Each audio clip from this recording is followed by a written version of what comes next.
morning, everybody. I'd like to call to order the open meeting for Thursday, September 28th, 2023, and ask the Commission Secretary for information on today's agenda.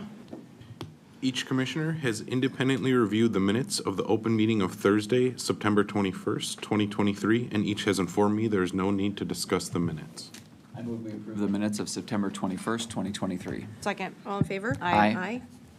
Each commissioner has independently reviewed the agenda, and each has informed me there is no need to discuss the notices associated with agenda items 2 through 6, or the suggested minute associated with agenda item 7, accepting the revised statement of scope and directing commission staff to continue the rulemaking process. I move we approve the notices of investigation associated with agenda items 2 through 5. Second. All in favor? Aye. I move we approve the notice of proceeding associated with agenda item 6. Second. All in favor? Aye. Aye.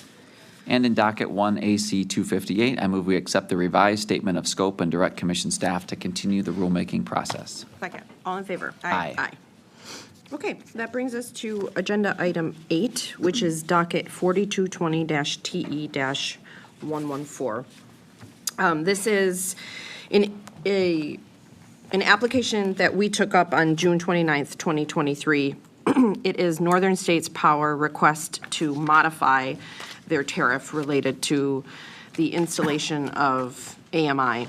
And as a result of our June 29th meeting, we requested additional information and we laid over that item. Commission staff collected additional information.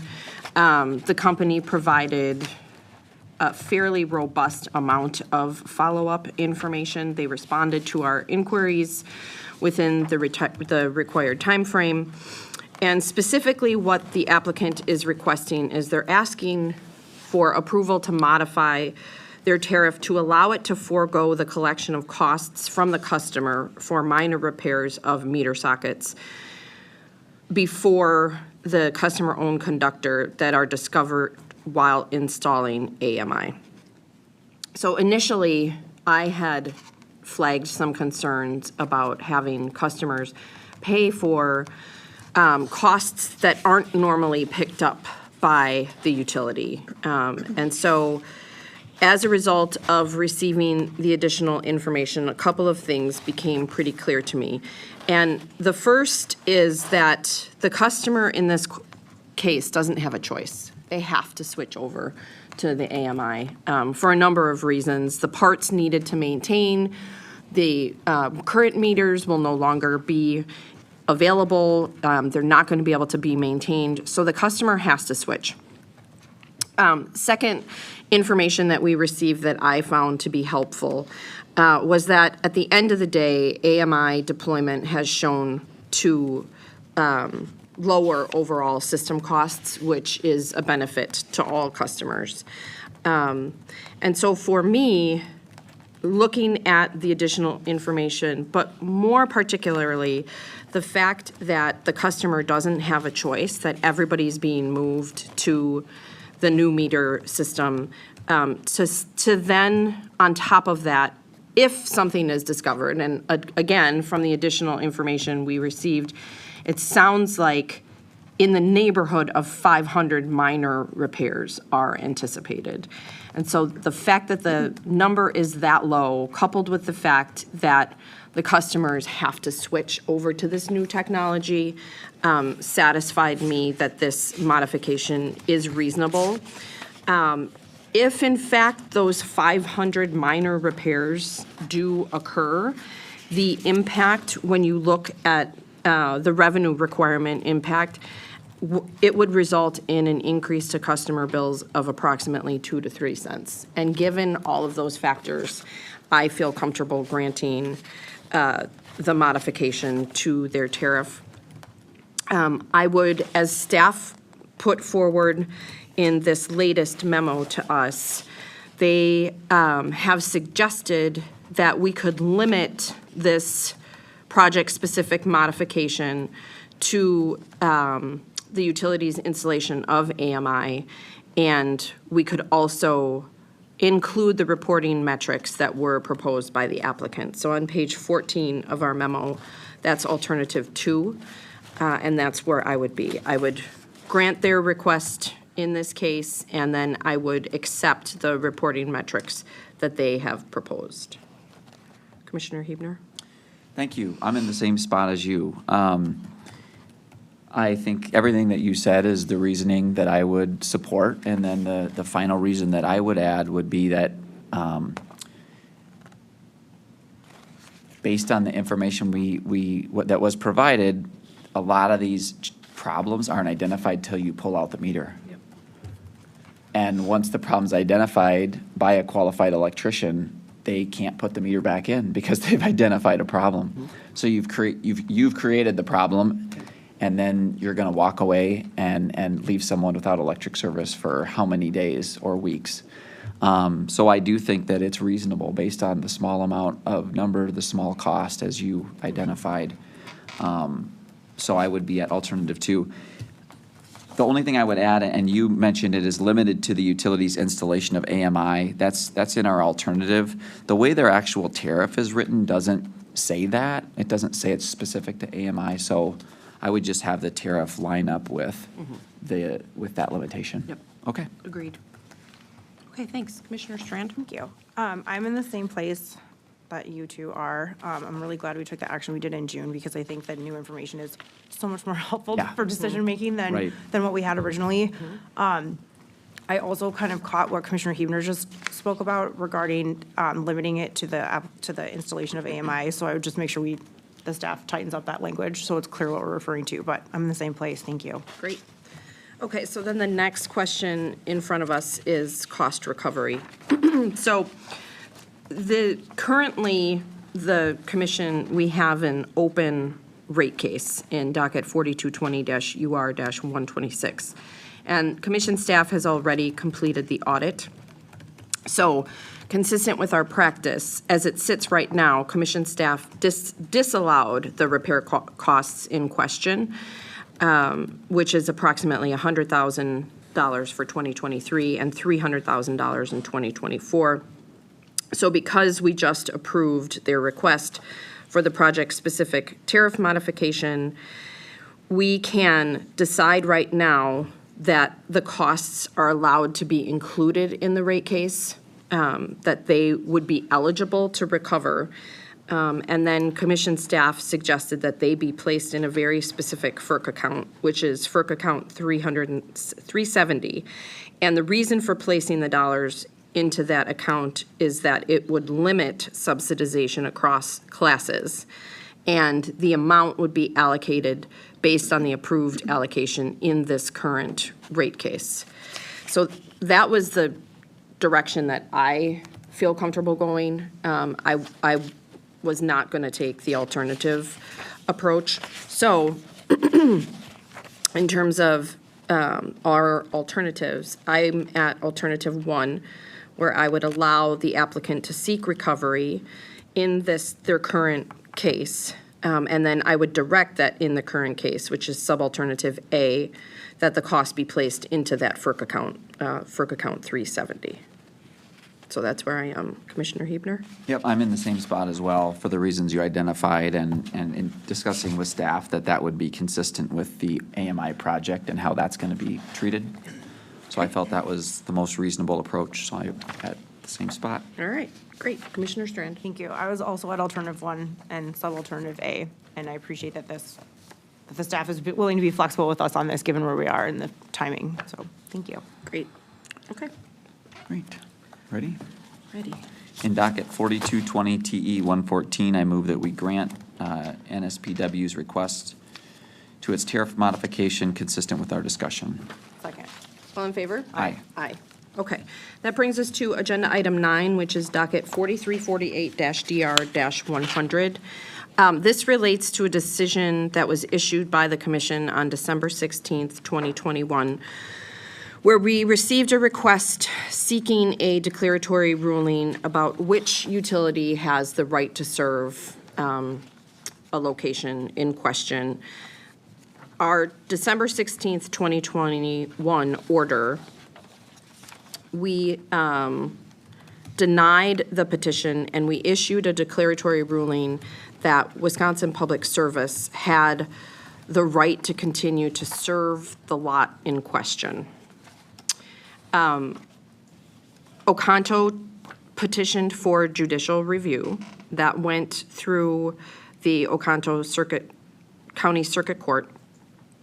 And the judge overturned part of our decision and remanded part of it back to us. And in particular, the court found that the 2004 amendment, which discussed the definition of customer for purposes of providing electric service, was ambiguous because reasonable parties had competing interpretations of that word. So we accepted the remand, and we opened up a hearing to examine any and all extrinsic evidence related to the party's intent.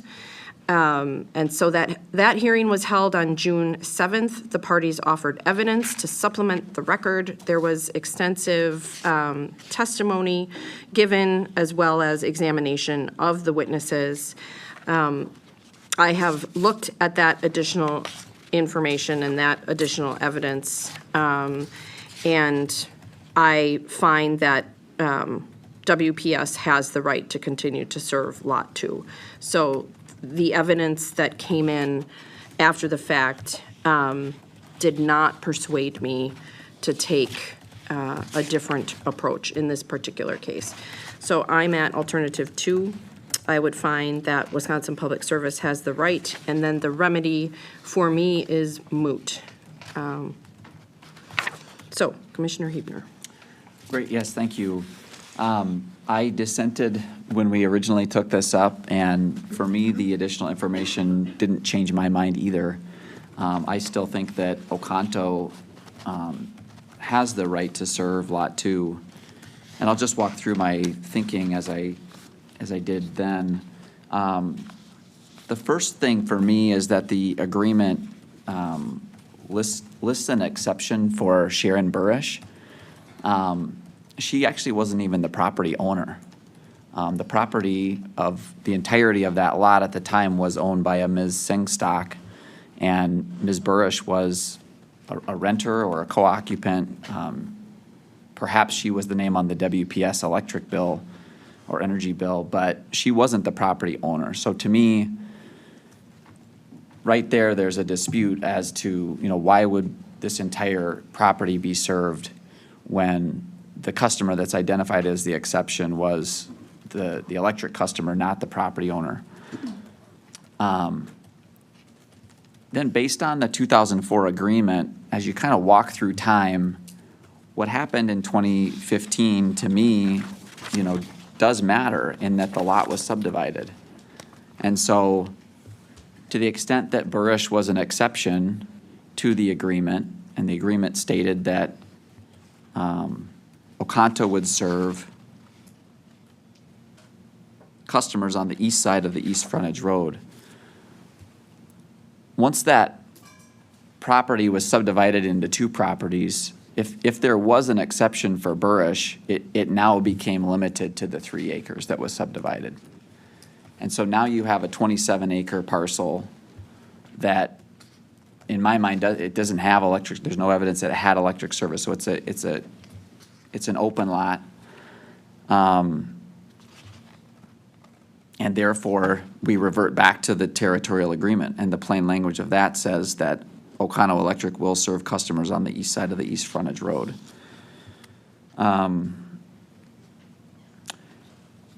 Additionally, looking at specifically the Adams-Marquette factors of how the nature of changes in ownership and the use of land, I should state, I thought WPS did an excellent job of arguing their case. I thought that their legal arguments were really good and made this harder actually this time than last time, but I still come back to there's just numerous facts to me that weigh in the favor of Oconto. And one of those is the Adams-Marquette factor about the nature of changes in ownership and the use of land. And to me, an open field is totally different when you look at the exhibit Kroll 7, which shows that now there's a lot of buildings on this land. The next thing I think that the additional information pointed to me again to Oconto is that CSI is only one of the electric customers on Lot 2 now. This is a condo building, and witness Nimmer describes in his testimony, not only would being forced to switch be disruptive to our operations and require us, and then he writes in parentheses, and the condo owners to deal with two separate bills for electric and gas. So to me, those individual condo owners are definitely new customers that were not contemplated at the time of the agreement that carved out the Burrish property. And then finally, the additional information from the 2001 agreement. That was the place where WPS had added a three-phase line on the west side, or adjacent to US Highway 41, and that says, per previous agreement, this tie line will not be used by WPSC to serve any customers in the current OEC territory. WPSC reserves the right to serve any of its present customers from this line, but that is in fact the line that they're using to serve 84 new condo owners. So I just think you look at this language and it just points me to that this really wasn't contemplated. So I think I went through most of the issues that the judge had identified, and so that's the way I saw it. Okay. So, thanks. Great. Commissioner Strand. Thank you. I don't want to bury the lead, so I'm also at alternative 2. While I wasn't here for the original decision, I did actually really enjoy digging into the extrinsic evidence that we were directed to consider. But I was much more compelled and swayed by Pub Services arguments. I think, as Commissioner Heber stated, I think they did an excellent job of raising numerous legal arguments in their favor that were really based in reality to me. So therefore, I'm at alternative 2, and then again, the remedy would be moot. Okay. Thank you. All right.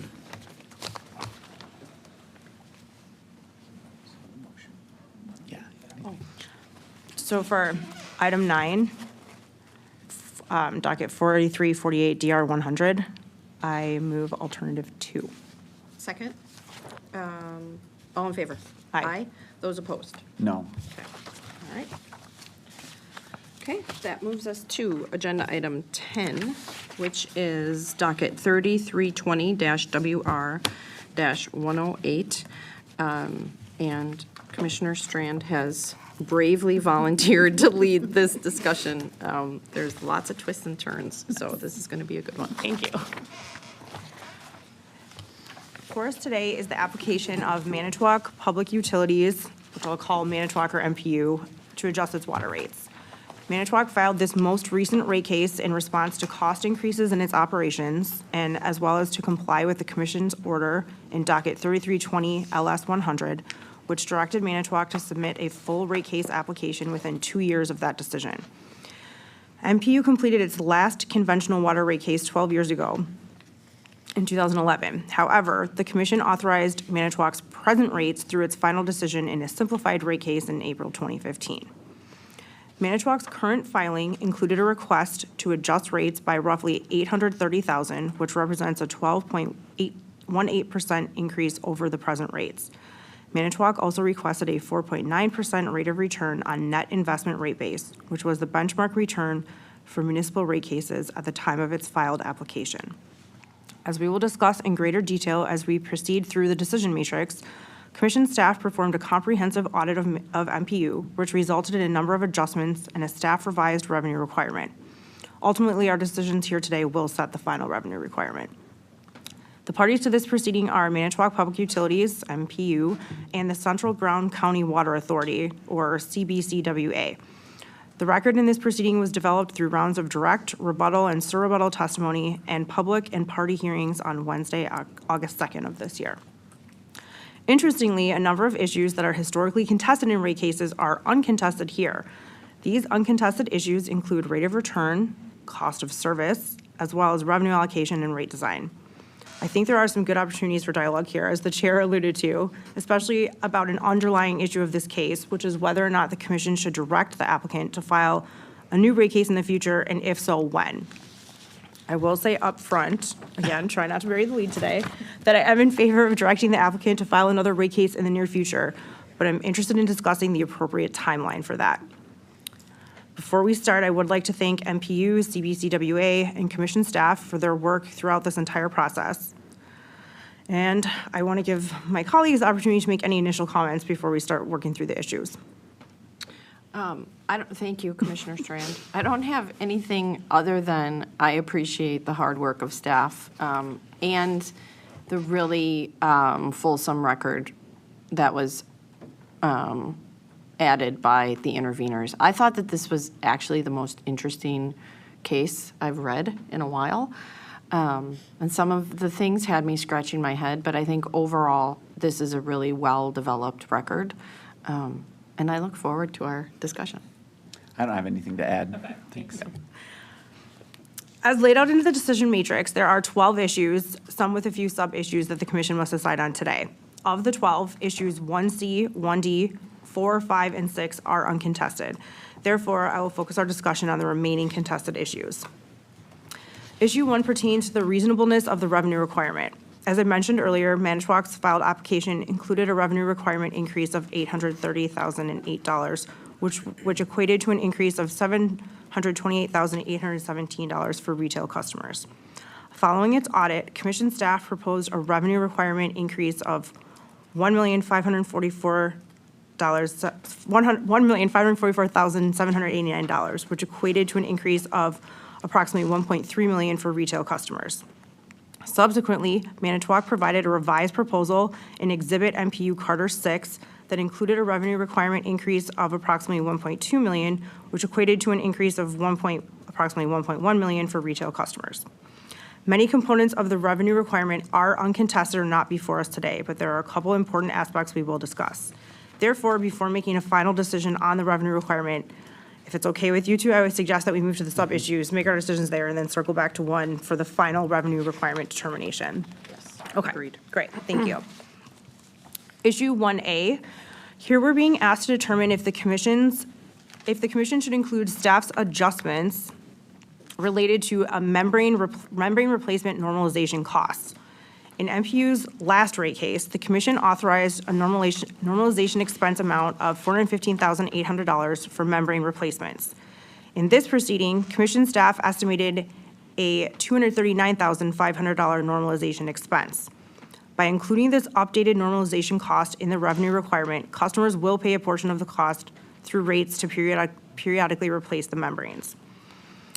MPU and CBCWA argue that the revenue requirement should not include this normalization expense because Manitowoc has built up a replacement fund of more than $6 million. In fact, in his direct testimony, Manitowoc witness Michelson referenced $7.2 million as being set aside for membrane replacement. Additionally, Manitowoc and CBCWA entered an MOU in July 2022 where the parties agreed that the revenue requirement for this rate case would not include additional contributions to the membrane replacement fund. Commission staff noted that the inclusion of a normalization expense in a rate case and contributions to a reserve fund are two different things. The commission does not require utilities to establish replacement funds, but normally includes normalizations of large, periodically occurring expenses in the revenue requirement to account for intergenerational inequity considerations. Ultimately, commission staff recommended continuing that normalization here at the $239,500 amount. To me, this is a really interesting topic. I do find merit in both the position of our staff and of Manitowoc and Brown County. I will say that while I generally agree with the importance of normalization and think that our commission staff position is very justifiable, in this specific circumstance, given the significant amount of money already available in the fund to use for membrane replacement, I believe we saw it in the record a couple times that they could replace all the membranes 3 or 4 times over with the $6 to $7 million range. I do think it's appropriate to not collect the dollars at this time, which would put me at alternative 2. With that being said, the $7 million replacement fund is a fascinating component of this issue. There isn't a lot in the record to further explain this fund, and I think that is something that should be explored in a future rate case. Testimony from Manitowoc witnesses described the fund as being restricted to the replacement of membranes and associated equipment in both the continuous microfiltration plant, stay tuned for discussion on that, and the submerged microfiltration plant. I think there's enough in the record to support the exclusion of the normalization now and possibly for a few years in the future. But I don't have enough information beyond that, especially as it relates to how that fund will be used for the filtration plants or other purposes, and how those uses could drain those funds, no pun intended. For that reason, I would add this item to my list of things that justify directing Manitowoc to file a rate case in the relatively near future. But again, let's discuss, Chair Vaughn and Commissioner Huebner, where we are on issue 1A. Thank you, Commissioner. I'm at the same exact spot I'm at Alt 2. I understand, and as you said, I think that there is validity to both sides of the argument, but I think in this particular case, it should be excluded. I think the evergreen warranty plays a part, and I also think that an argument could be made about intergenerational equity on both sides. So I am comfortable excluding the proposed adjustment. Thank you. Yeah, I'm in the same spot. I think the fund seems surely sufficient, and now that interest rates have risen, I don't know where this fund is being kept, but if it's earning some kind of a market rate of 5%, that's going to grow substantially year over year to the extent that they're not even depleting it, because the membranes that are coming out are not being, it's not full cost to replace them because they're warranted. So, yeah, based on what we have here, I don't think customers should keep paying into this fund. Yeah, so Alt 2. Thank you. Yep. Great points. All right, moving on to issue 1B. Here we're being asked to determine whether we should include any adjustments related to the continuous microfiltration treatment plant assets that are not currently in use in the final revenue requirement. This treatment plant has not been fully functional since 2013. Customers are paying $476,405 annually for rate of return and depreciation expense on those assets. Although a breakdown of assets was not available earlier in the case, Manitowoc did provide detail prior to the hearing, which showed that roughly $4.3 million of the $7 million in total CMF treatment plant assets are not currently in use. Commission staff included the entire approximately $7 million of CMF treatment plant assets in the revenue requirement, but recommended that the commission require Manitowoc to resume operation of the plant within 3 years or file another rate case then and remove it from rate base. MPU commented that such a condition is unduly burdensome and that it is currently investigating how the plant will be used in the future, and stated its preference to provide periodic status reports about this issue until its next rate case. Further, as an alternative for commission consideration, MPU stated that it would be willing to forego a return on the currently unused portion of assets, which would lower retail rates by $80,645 or 1.73%. To me, there are 3 issues we need to unpack here. Whether or not to include all or part of the CMF asset in the revenue requirement, whether to disallow the return or the return and depreciation expense on the unused portions of the asset, and whether the applicant should be directed to file additional information about the CMF. To start, I think we should bifurcate the used and unused portions of these assets, and I appreciate that that was an option. As the record demonstrates, portions of the CMF plant are not being used and have not been used for approximately 10 years. Given that, I think there should be some exclusion associated with the unused portion of the asset. I appreciate that MPU is utilizing some portions of the plant and is evaluating the plant for potential upgrades. However, not much more is known at this time beyond this, including the future use of the plant. Given that some of the assets are not in use and haven't been in use for a while, I do think there needs to be an adjustment. And then the question becomes whether that adjustment should be isolated to just the return or expanded to include the return and depreciation expense. Regarding the additional information requirement, MPU witness Michelson did comment that the process to upgrade the plant from regulatory authorization to project design and construction would take approximately 3 years. Again, I think this timeline aligns nicely with the need for Manitowoc to file another rate case in the near future. But I'll pause here and turn it over to my colleagues to hear from them on issue 1B. Okay, thank you. I'm in the exact same place as it relates to, we've got to exclude something related to the unused portion of this plant. When I went through the testimony, my first question was, why not just remove it all? Why is this in here? But then I understood that there is a portion of the plant that's being utilized. So I would take up staff's suggestion and rebuttal that we would exclude both the return and the depreciation expense on the unused assets. I'm at a different spot when it comes to timing. So I acknowledge that MPU is going through a master plan process that only started this summer. And if I've learned anything, it's that something that is predicted to take 9 to 12 months never occurs in 9 to 12 months. It's always more. So my thinking on this was finish the master plan and come back to us. Because if we remove the return and the depreciation expense, I think that gives the utility an incentive to, if they decide as part of the master plan review that they are going to bring it back into operation, then they need to come back to us to get that included in the revenue requirement. So I use it as sort of a carrot approach to bring them, rather than the stick approach of us arbitrarily saying, you have to come back in 3 years. I don't myself think that we need these periodic reports, because ultimately, at the end of the day, their master plan is going to dictate what they do with this plant. And I don't feel the need to insert ourselves and micromanage that process. I would rather it go and follow the master plan process, come up with a plan, and then if you decide that you're putting the plant back in service, now you have to come back to us anyways. And so I would just as soon afford them the time and the flexibility to get through this process and come back to us. I'm okay setting a no later than, right? Like, I don't want 10 years to go by. But if this class of utility is typically on a 3 to 5 year, I would lean closer to the 5 year. So that's where I am. Commissioner Hebner? Yeah, I think the last issue is that, and I crossed out 3 and wrote 5. Yes, look at that. Yes. For years. So we may be aligned on that when we get to it. I was coming into our discussion today looking at excluding the ROR but not the depreciation. So that's where I guess I'm starting. And I don't know, Commissioner Strand, where you landed.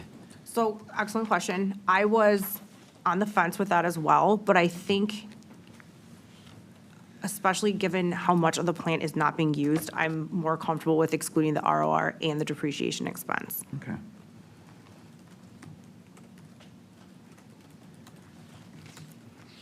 And which alternative is that? Sorry. That would be 4. That'd be 4. Part of 4. Right. Part of 4, right. So Yep. yeah, and I'll clarify before we move on kind of where I think we're landing on this one. Got it, okay.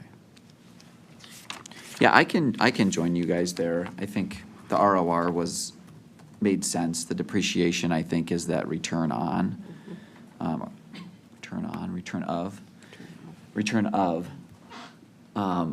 And I just am hesitant about that, because I think that may have broader implications. So I think I'll stay where I was coming in, which is to not have the ROR, but I wouldn't go as far as the depreciation on that item. So alternative 3 for you. Yep. Yeah, and then do you want to comment on the timing or updated information? I just, like I said at the very end, when we look at ordering, I think to the extent that we would order them, I would be more comfortable with like a 5 years Okay. than a definite 3. Great. With the knowledge, as Chair Bach explained very well, that to the extent that things are changing and they need to come in sooner, that either staff's going to identify that or the utility. So, Okay. Yeah. So I believe that means that Chair Bach and I are at alternative 5, which would be exclude the ROR and the depreciation expense on the CMF treatment plant, but not require anything specific for this item regarding more information. But then when we get to the discussion about the appropriate timeline for next rate case, I think we need to be clear that we would like the findings of the master plan as it relates to their plan for CMF included in that next rate case. Yep. Okay. You guys, is that okay, Cindy? Do you have what you need? Yep. Great. Okay, thank you very much. Moving on to 1C and 1D. These are uncontested, which I think can bring us back then to issue 1 for determination of the final revenue requirement. Given the decisions that we made on the sub-issues, I believe that puts me at alternative 3 on issue 1, which would be a different revenue requirement as modified by our discussion because of the membrane fill, the normalization cost and the ROR/depreciation reductions, or exclusions, excuse me. Yep, and you said the membrane replacement, right? Yes. You said that one. The Okay. normals, yep. Yep. Okay. So I'm in So the same spot. alternative 3 for issue 1. With that With your dissent, caveat, but I'll yep. join on this. Yeah. Okay. Because I think it's the same. That other dissent captures my one minor dissent there. Okay. Okay, thank you. Okay. Issue 2 focuses on the relationship between MPU and the Central Brown County Water Authority, specifically if the commission should require the parties to file additional data to support the reasonableness of the benefit payment amounts to ratepayers and the city of Manitowoc as agreed upon in the MOU between these two parties. Manitowoc and the Central Brown County Water Authority entered into a contract effective July 20th, 2004 for Manitowoc to sell water to the Central Brown County Water Authority. The contract states that the purchased water rate includes a reasonable financial benefit to the ratepayers of MPU and the city of Manitowoc. In Manitowoc's last rate case, which was 3320 WR 106, the commission authorized a benefit to retail payers of $497,000 and a benefit to the city of Manitowoc of $259,800. However, in order point number 5 of that decision, the commission required Manitowoc to submit data supporting the reasonableness of the benefit to the city of Manitowoc and the benefit to MPU's retail ratepayers in its next rate case. In July 2022, Manitowoc and CBCWA entered into an MOU where the parties agreed that the benefit for the current rate case proceeding would be $475,000 to MPU ratepayers and $259,750 to the city. Although the benefit amounts were provided, commission staff questioned whether the parties provided sufficient supporting data to demonstrate the reasonableness of these amounts. In this case, commission staff included the benefit amounts in its proposed revenue requirement, but also recommended that Manitowoc provide additional detail within 2 years of this final decision to support the reasonableness of both benefit amounts. And if MPU failed to do so, or the new data suggests that the current benefit amounts are unreasonable, MPU would be required to file a new rate case within 3 years. MPU and CBCWA emphasized that they engaged in careful and deliberate negotiations and agreed in the MOU to include the benefit amounts as proposed in MPU's application. CBCWA also believes that the agreement between the two contracting parties should be sufficient. I agree by all accounts that the parties put forth good faith efforts in coming to an agreement on the MOU. Regarding the benefit amounts identified there, it is very possible those amounts are reasonable, and I think the parties did make some attempt to explain those amounts. But I also think the level of responsiveness to the commission's directive from the prior rate case, as well as to requests from staff in this case, could have been better. I think it's clear that the commission staff were trying to get this information into the record and felt additional information could be and should have been provided. Yet, MPU and CBCWA thought they were providing sufficient information to determine the reasonableness of the amounts. There certainly seems to be a disconnect between staff and the parties on this issue. Ultimately, I do agree that there is probably more to learn about these amounts. And again, to me, this speaks to the direct need, or the need to direct MPU to file another rate case in the near future that should include additional information to help demonstrate the reasonableness of the benefit payments. I do encourage MPU to reach out to staff to discuss this issue and figure out a plan for submitting additional information. However, given the timing, I don't feel strongly that we need this information prior to the next rate case. Rather, I think this information can and should be provided as part of the next rate case, especially given our discussion about the timing of that. So that would put me on, for issue 2, at alternative 2. But curious to hear from you guys as well. And so you would tie it then to the timing that we decide on ultimately? Yes. Okay, that's exactly where I am. And I don't have anything additive to what you said. Thanks. Great, I can join you both there.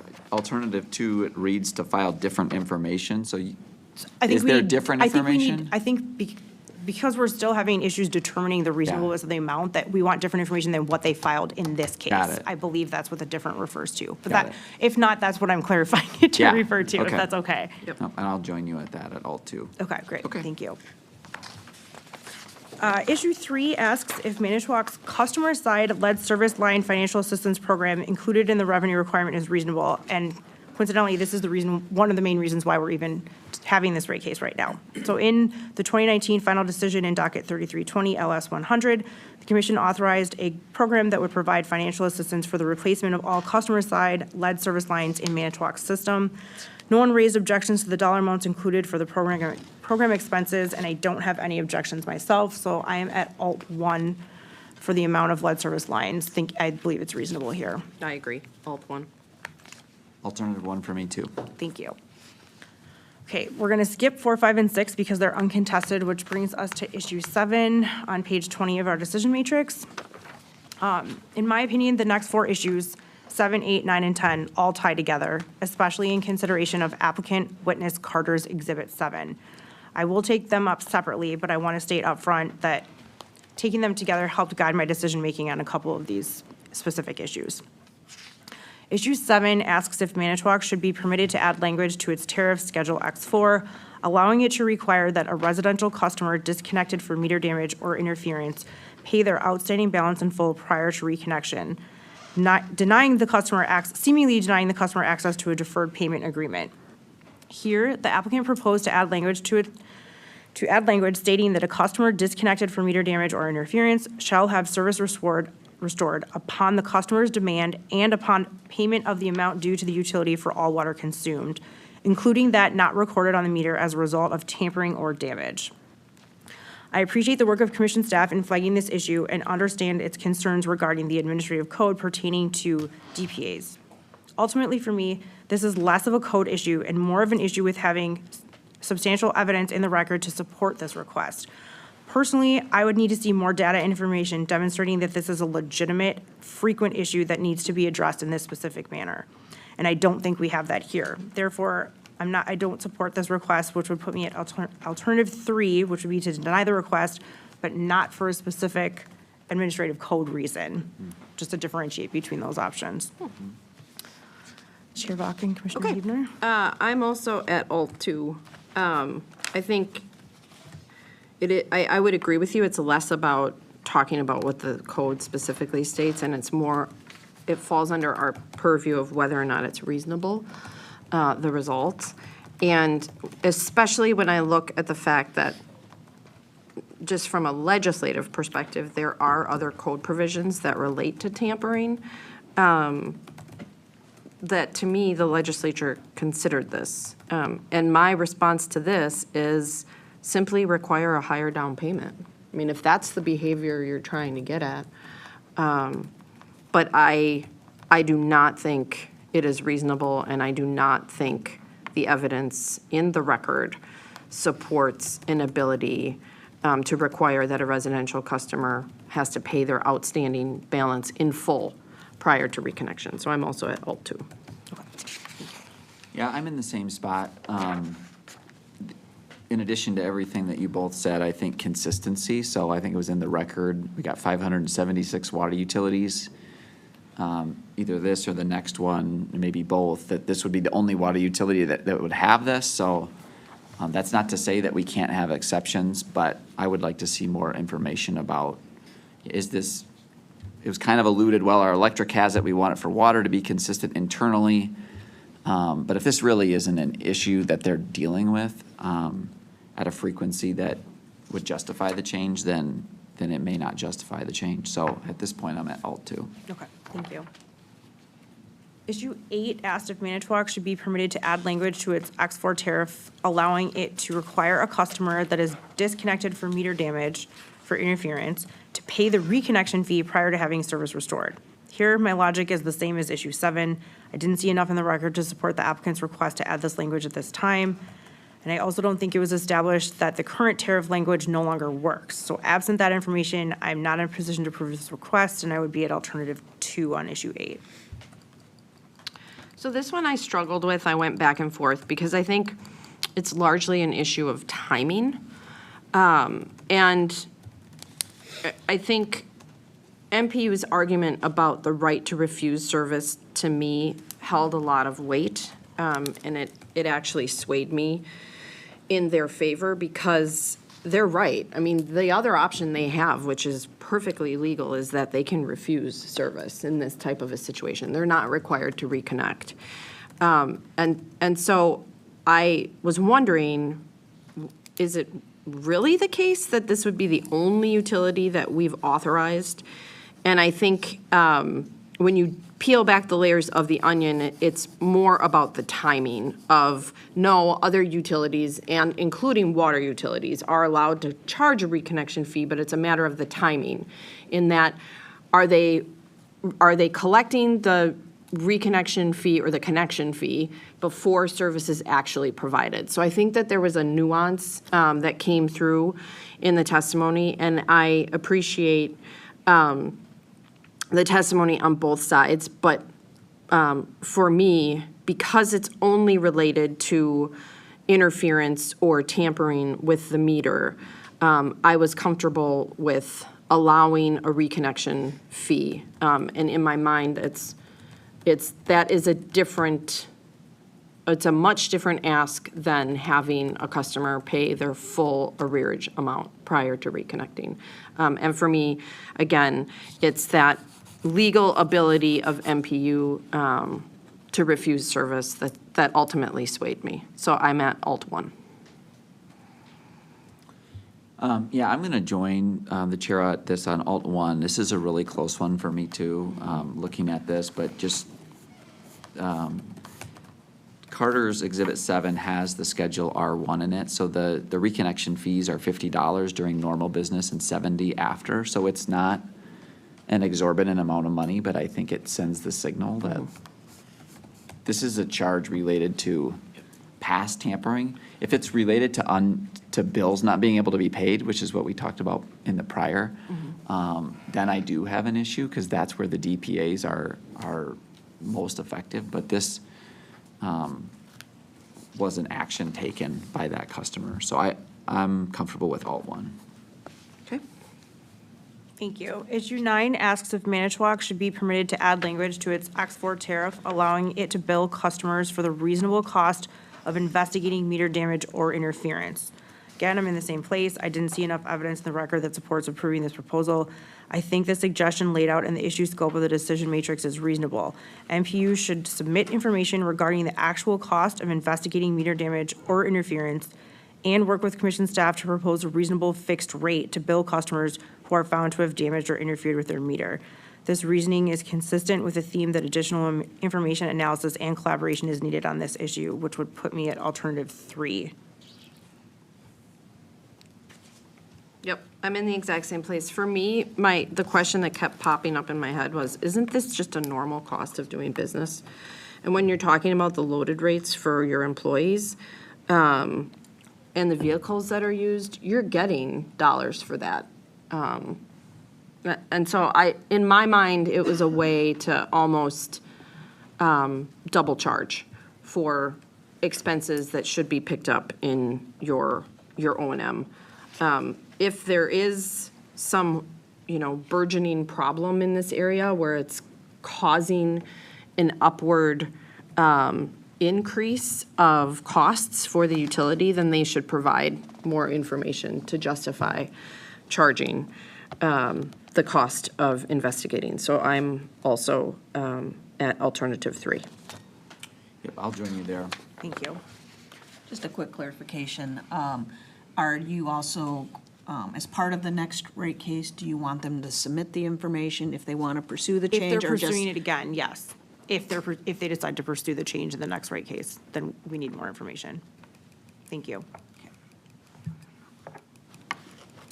Issue 10 asks if Manitowoc should be permitted to add language to its Schedule X4 tariff, allowing it to eliminate the usage of a customer found to have damaged or interfered with their meter at the average residential usage stated in Schedule UG1 if no usage history exists for the customer.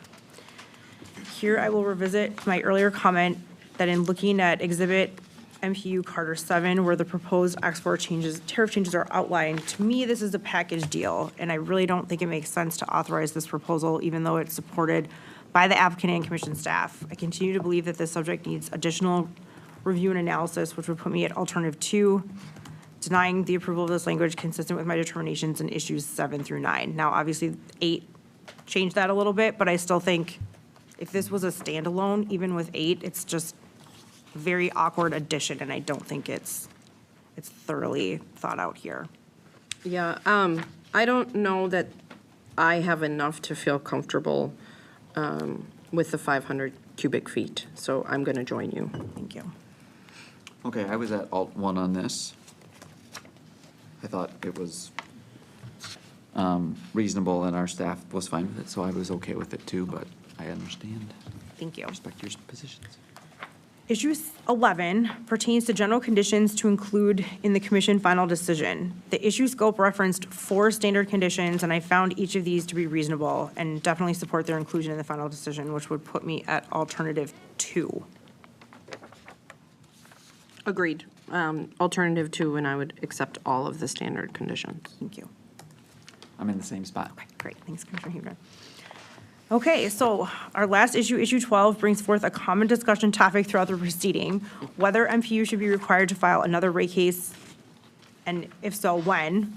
As we discussed earlier, in several instances, I do feel there's a justified need to direct the applicant to file another rate case.